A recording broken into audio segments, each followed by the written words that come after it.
Hello everyone, I had a request to learn how to turn an Instagram post into a Pinterest pin.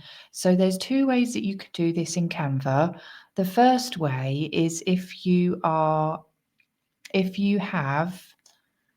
the Canva Pro, you can use resize and magic switch. So you can resize it really quickly into a pin. So I'll just show you how to do that now. So you can search in the search box here, or you can select from the drop down menu. It's sort of chosen my most recent ones here. So I'm going to select Pinterest pin and then you click continue. So this is if you can use resize and magic switch if you have Canva Pro.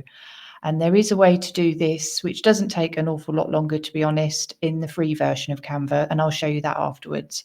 So I'm just showing you how to do it in Canva Pro first.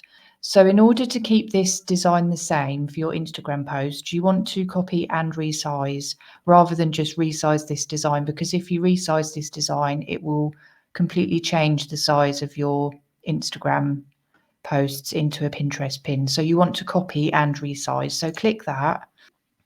And then you open up your new template that it's created for you.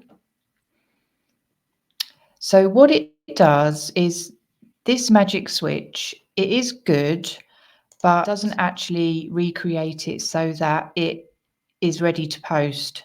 You know, you do still need to edit it because all of this needs to be made a lot bigger, and these flowers need to be moved around. So really the only thing that this Canva Pro feature does is it just makes it quicker to resize it and copy it, basically. So what I'm going to do is I'm going to go back into the Instagram post. I'm going to close this one, and then I'm going to show you how to do this in the free version. So what I'm going to do first is I'm going to copy all of this, click copy, and then I'm going to go into the top left of Canva and click create a design.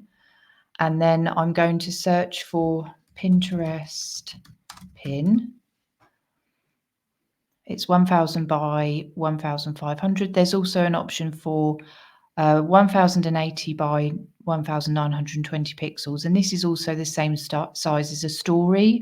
So if you chose this larger, longer size of pin, you could use this to create stories with for Instagram and Facebook as well. So you could repurpose that, but we're going to just go with this standard size, which is 1000 by 1500 pixels. And then the first thing I'm going to do is I'm going to change the title, the name of this template.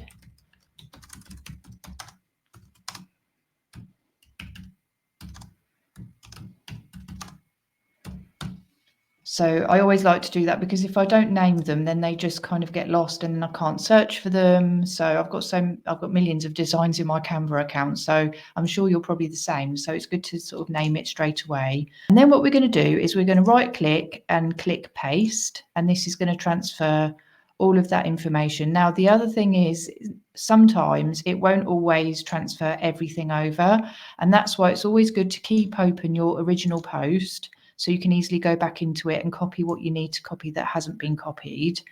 I'm just going to lock this background here and then grab this, all of everything that's on top, because the background was copied over. So I'm going to right click it, copy, and then paste it into here. So then what we need to do is obviously resize everything. So I'm going to just quickly resize everything, and you'll probably want to do a different layout because the Pinterest pins are obviously a lot longer than your Instagram posts will be. So I'm just going to move these just a little bit. I'll probably tweak these again in a minute. Okay, and then I'm going to move all of this text down here, and I'm going to make her picture much bigger. There. And then you just basically have to resize everything. I'm going to slightly change the layout. I'm going to position this up here in the top left, just for something different. And then I'm going to move her down a bit, copy the tape and the photo, move that down, move that forward, position forward. And then the text obviously much bigger. And then what I'm going to do is I'm going to centralize this text because there's not a lot of text in this box here. So it doesn't have to read from left to right. It will still be readable because it's only a sort of small area of text really. And I'm going to position that centrally. Center. This I'm going to centralize as well.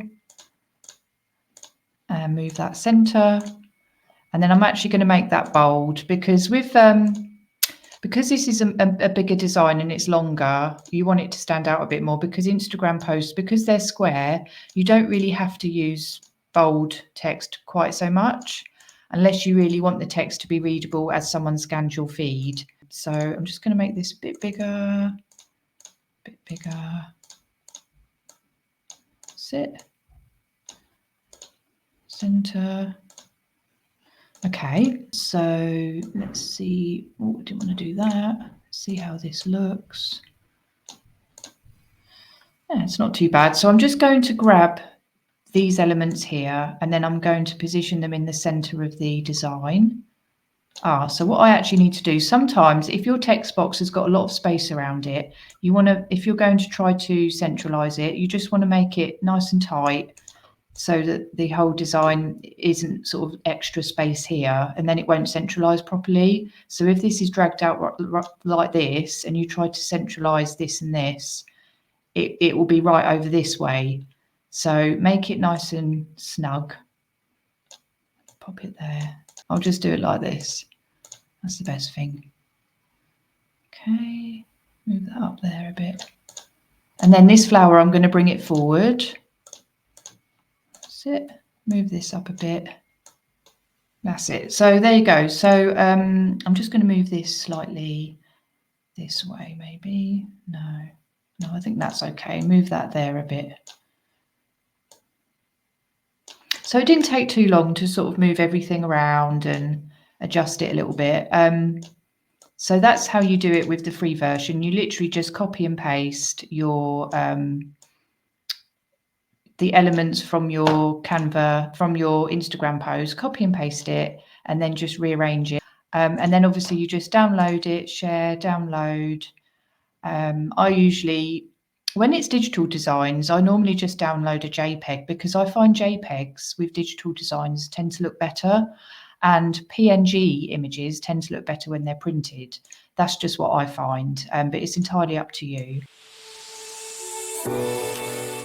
So these are the pins that I made, which are the standard size, and I just changed them slightly. So one of them has got this header here.